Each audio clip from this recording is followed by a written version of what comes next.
So he and Saint Joseph, but he also has that, and he was extraordinarily proficient in casting demons out in his.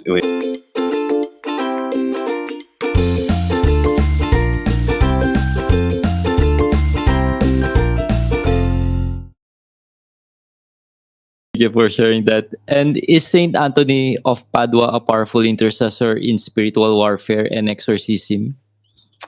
He is, because he is also a he also has the title of Terror of Demons, Hammer of Okay. Heretics. Yeah, he does.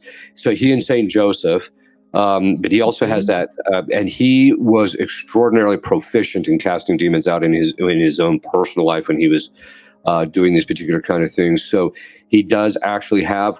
He doesn't show up too much in caseload, but we do invoke him on a regular basis. He's not a patron of our community, but we have a statue of him precisely before that reason. And so he is very powerful in spiritual warfare, and he can, asking him for a lot of protection, he'll oblige. Okay, because many people, as Catholics, we know him when something is lost. Yeah, that's actually true. He's actually really good at that. But he's also, he is also known as a Terror of Demons as well. That's one of his titles. Oh. Yeah, thank you for sharing that. That's new to me, Father. Oh, I see. So I will invoke him if I sense something that is a danger. From thank you, can a person with a demonic infestation affect those living with them, influencing their behavior? For example, if someone is angry, silent, moody, or withdrawn, could their presence impact those around them?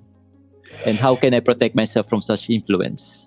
Well, putting aside any kind of the psychology of the fact that when we're around people who are depressed, we become depressed and that type of thing, just by viewing that, and it gets into our imaginations and causes us to be depressed. Putting aside the whole psychological side of it, if the person is influenced diabolically, the general principle is that if you're just around them from time to time, it's that the demons are not going to have that. They're not going to start picking at you.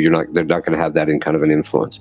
However, if you're living with them and you're around them a lot, and the demon's influence is pretty strong in relationship with the person who is influenced, over the course of time, they will start working on the people that they're around, and so they can have that effect. So they need to make sure that to keep themselves protected. Because sometimes you do have to still live with these people. Just keep yourself protected.